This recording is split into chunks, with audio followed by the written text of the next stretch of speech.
ಹಾಂ ಸರಿ ಸರಿ ಸರಿ. ಆ ಸಿಗ್ನೇಚರ್ ಆಯಿತು, ನಾಳೆ ಕಳಿಸ್ತೇವೆ ಬನ್ನಿ. ಹಾಂ, ಆಫೀಸ್ ಹತ್ರ ಬನ್ನಿ. ಕನಸು ಅಂದರೆ ನಾನೇ ಸರ್ ನಿಮ್ಮನ್ನು ಅವರ ಮನೆಗೆ ಹೋಗೋ ಕೇಳಿದ್ದಾರೆ. ಅವರು ಇವತ್ತು ಆಫೀಸ್ ಬರಲ್ಲ ಅಂತ.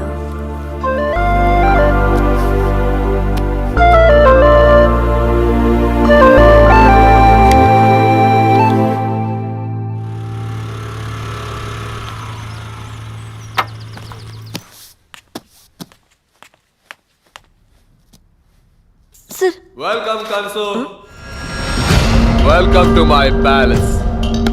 ನೀನಾ? ಹೌದು, ನಾನೇ. ಪರವಾಗಿಲ್ಲ, ಚೆನ್ನಾಗೇ ನೆನ್ಪಿಟ್ಕೊಂಡಿದ್ಯಾ?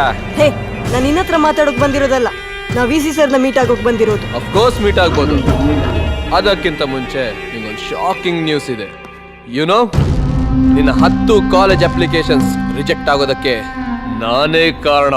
ನೀನಾ? ನಾನೇ. ಅವತ್ತೆಲ್ಲಾರ ಮುಂದೆ ನನ್ನ ಕಾಲು ಅಡಿಗಾಕಿ ಒದ್ದೆ ಅಲ್ವಾ? ಇವತ್ತು ನೀನು ನನ್ನ ಕಾಲು ಬಿಡಕ್ ಮರವಾಗಿ ಮಾಡಿದೆ. ಹೇ, ನಿನ್ನ ಹತ್ರ ಏನ್ ಮಾತು? I just want to meet V C sir, that's it. ಏ ಯಂಗ್ ಲೇಡಿ, ಕಮ್ ಹಿಯರ್. ನಮಸ್ತೆ ಸರ್. ಸರ್ ಇದು ಡಿಪ್ಲೊಮಾ ಕಾಲೇಜ್ ಸ್ಟಾರ್ಟ್ ಮಾಡೋಕ್ಕೆ permission letter. As per university rules, labs, buildings ಎಲ್ಲ ಫೆಸಿಲಿಟಿನೂ ಇದೆ sir. I just need your signature for approval sir.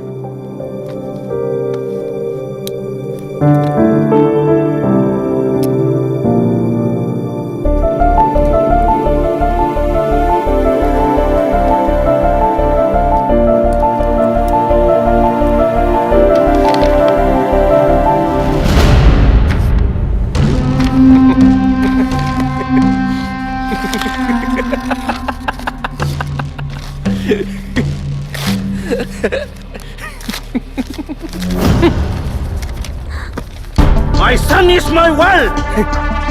ನೀನು ಅವನಿಗೆ ಅವಮಾನ ಮಾಡಿದ್ಯಲ್ವಾ? You never get permission. You must suffer. Sir, ಇದು ಅನ್ಯಾಯ. ಇದೇ ನ್ಯಾಯ. ಏಯ್,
ಕೀಪ್ ಕಾಮ್ ಆಗಿರೋ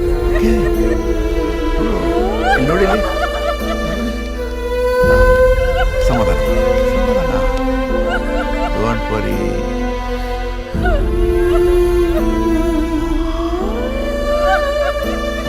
ಅಳ್ಬೇಡ, ಸುಮ್ಮನೆ ನಾನಿಲ್ವಾ? ನಾನು ಇದ್ದೀನಲ್ಲ ನಿನ್ನ ಜೊತೆ. ಅಳ್ಬೇಡ, ಕಣ್ಣ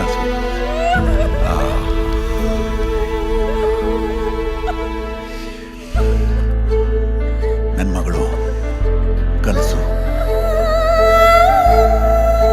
sir,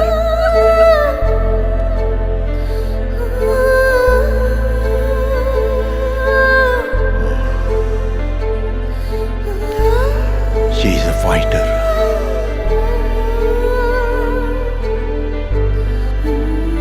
She couldn't do anything on that day. ನನ್ನ ಕೈಯಲ್ಲಿ ಏನೂ ಮಾಡೋಕ್ಕಾಗಲಿಲ್ಲ ಅನ್ನೋ ಅಸಹಾಯಕತೆ ಅವಳನ್ನು ತುಂಬ ಕಾಡಕ್ಕೆ ಶುರು ಮಾಡ್ತು. ಅಲ್ಲ, ನೋವು, ಅವಮಾನ ಅವಳ ಬಾಳಲ್ಲಿ ಕತ್ಲೆ ಆವರಿಸುವಂತೆ ಮಾಡ್ತು. ಅವಳು ರೂಮಿಂದ ಅವಳು ಹೊರಗೆ ಬರ್ತಾ ಇರಲಿಲ್ಲ. ಯಾವಾಗಲೂ ಒಂಟಿಯಾಗಿರೋದಕ್ಕೆ ಬಯಸ್ತಾ ಇದ್ಲು. ಸುಮ್ಮನೆ ಎದ್ದು ಕಿರ್ಚೋದು, ಕೋಪ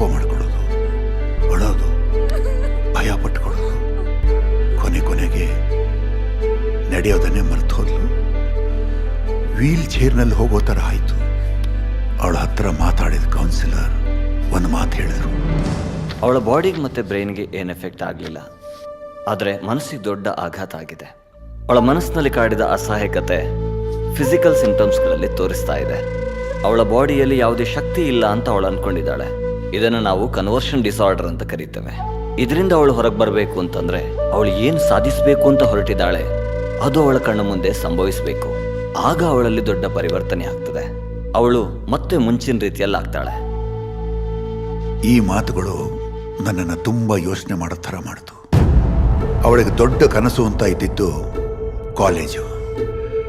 ಅದು ಸ್ಟಾರ್ಟ್ ಆದರೆ ಅವಳು ಮತ್ತೆ ನಾರ್ಮಲ್ ಆಗ್ತಾಳೆ ಅನ್ನೋ ಆಸೆ ಹುಟ್ಟಿತು. ದಿನದಿಂದ ದಿನಕ್ಕೆ ಮಗಳ ಪರಿಸ್ಥಿತಿ ನನಗೆ ನೋಡೋಕ್ಕಾಗ್ತಾ ಇರಲಿಲ್ಲ. ಅದಕ್ಕೆ ಪರ್ಮಿಷನ್ಗಾಗಿ ತುಂಬ ಓಡಾಡಿದೆ. ಆದರೆ ಎಲ್ಲ ಟೈಮ್ ರಿಜೆಕ್ಟ್ ಆಯಿತು.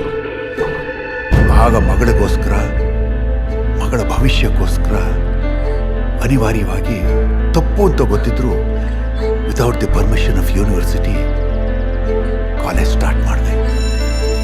ಕಾಲೇಜ್ನಲ್ಲಿ ಕೇಳ್ತಾ ಇದ್ದ ಬೆಲ್ ಶಬ್ದ, ಕನಸುಗಳನ್ನು ಹೊತ್ತು ಕಾಲೇಜಿಗೆ ಬರೋ ಸ್ಟೂಡೆಂಟ್ಸ್ಗಳ ಖುಷಿ, ನಗು, ಕೇಕೆ, ಇದನ್ನೆಲ್ಲ ಅವಳು ನೋಡಿದಾಗ ಐ ಸಾ ಟ್ರೆಮೆಂಡಸ್ ಚೇಂಜಸ್ ಇದ್ದ. ಅದಕ್ಕೆ ಕಾಲೇಜನ್ನು ಹಾಗೇ ಮುಂದುವರಿಸಿದೆ. ಕೊನೆಗೆ ಕಾಲೇಜಿಗೆ ಬಂದಿರೋ ಸ್ಟೂಡೆಂಟ್ಸ್ಗೆ ಸರ್ಟಿಫಿಕೇಟ್ ಕೊಡೋ ವಿಷಯ ಬಂದಾಗ ಫೇಕ್ ಸರ್ಟಿಫಿಕೇಟ್ ಪ್ಲ್ಯಾನ್ ಬಂತು. ನನ್ನ ಮಗಳ ಸಂತೋಷದ ಕನಸಿಗೆ ಸಾವಿರಾರು ಮಕ್ಕಳು, ಹೆತ್ತವರು ಎಲ್ಲರ ಕನಸನ್ನು ಮಾರಾಟಕ್ಕಿಟ್ಟೆ. ನಾನು ತಪ್ಪು ಮಾಡಿಬಿಟ್ಟೆ. I am sorry.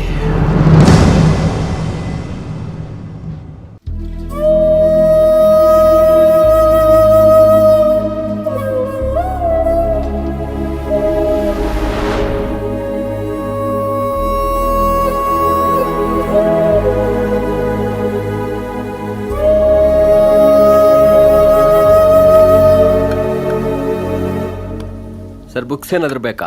ಬುಕ್ಸ್ ಬೇಕು. ಓ, ನೀವಾ? ಓ, ಕನಸಿನ ಗಿರಾಕಿ. What a change. ಬನ್ನಿ ಕೂತ್ಕೊಳ್ಳಿ.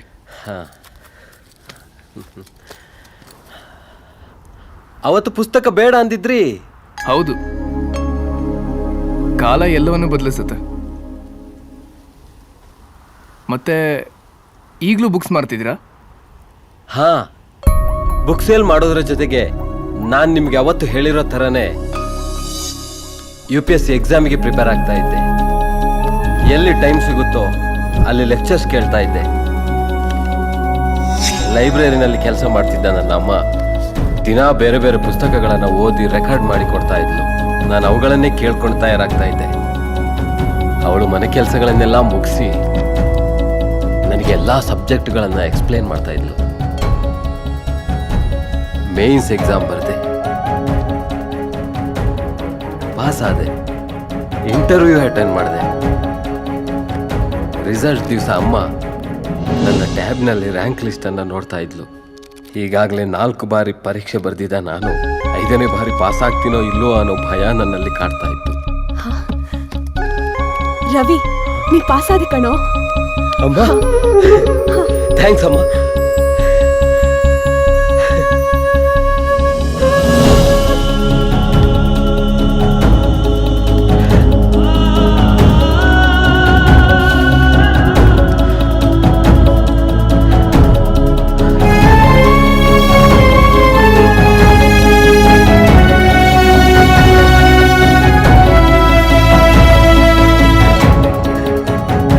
ಬಾರಿ ನನ್ನ ಕುರುಡು ಕಣ್ಣುಗಳಲ್ಲಿ ಕಣ್ಣೀರು ಸುರಿಯಿತು.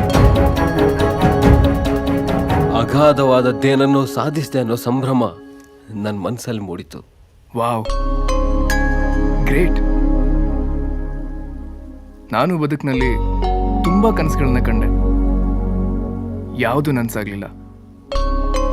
ಆದ್ರೆ ನೀವು ಒಂದೇ ಒಂದು ಕನಸು ಕಂಡ್ರಿ, ಅದನ್ನೇ ಬೆನ್ ಹತ್ತಿ ನನಸು ಮಾಡ್ಕೊಂಡ್ರಿ. ಕಂಗ್ರಾಟ್ಸ್.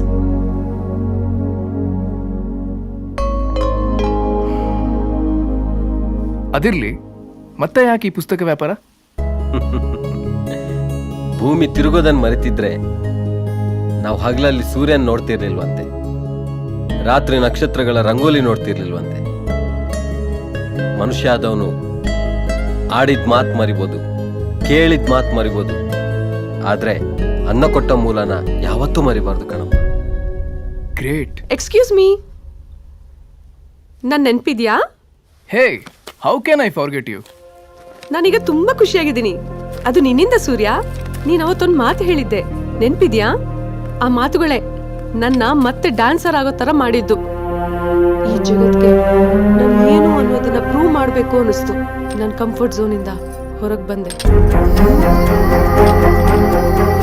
ಒಂದೇ ಕಾಲ್ನಲ್ಲಿ ಡ್ಯಾನ್ಸ್ ಮಾಡೋದಕ್ಕೆ ಪ್ರಯತ್ನ ಪಟ್ಟೆ, ಬಿದ್ದೆ. ಆದ್ರೆ ಕೃತಕ ಕಾಲು ನನ್ನ ಕೈ ಹಿಡಿತು. ನಾನು ಮತ್ತೆ ಡ್ಯಾನ್ಸರ್ ಆದೆ.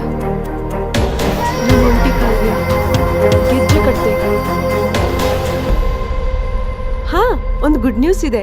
ನೆಕ್ಸ್ಟ್ ಸಂಡೇ ನನ್ನ ಸೋಲೋ ಪರ್ಫಾರ್ಮೆನ್ಸ್ ಇದೆ. ನೀವು ತಪ್ಪದೆ ಬರಬೇಕು. Super, really great. ನೀನು ಸಾಧಕಿ, ಇವರು ಸಾಧಕ. ನಿಮ್ಮಿಬ್ಬರ ಮಧ್ಯೆ ನಾನು ವೇಸ್ಟ್ ಬಾಡಿ ಅನ್ನಿಸ್ತಾ ಇದೆ. Hey gentleman, don't think like that. ನಾವು ನಮ್ಮ ಕನಸು ನನಸು ಮಾಡದಿದ್ರು ಬೇರೆಯವರ ಕನಸಿಗೆ ಜೊತೆ ಆಗ್ತೀವಲ್ಲ, ಅದು ಕೂಡ ದೊಡ್ಡ ಸಾಧನೆಯೇ.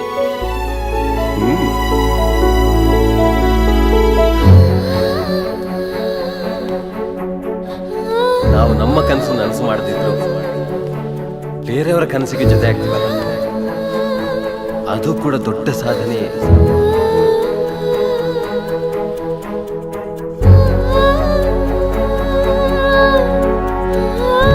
ಬೇರೆಯವ್ರ ಕನಸು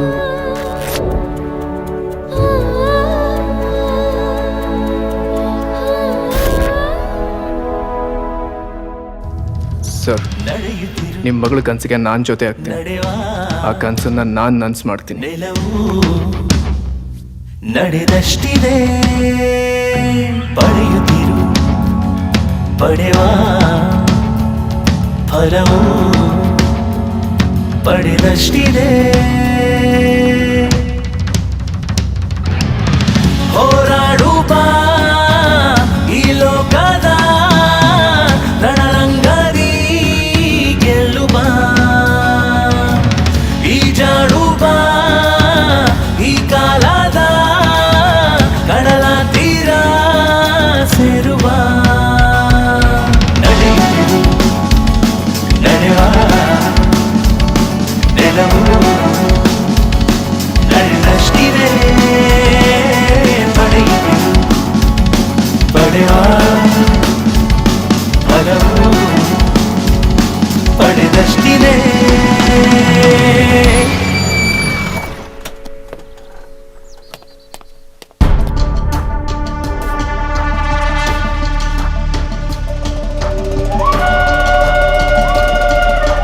ಹಲೋ ಸರ್, ಕನ್ಸು ಕಾಲೇಜ್ ಪರ್ಮಿಷನ್ಗೆ ನಿಮ್ಮ ಸಿಗ್ನೇಚರ್ ಆಗಬೇಕಿತ್ತು.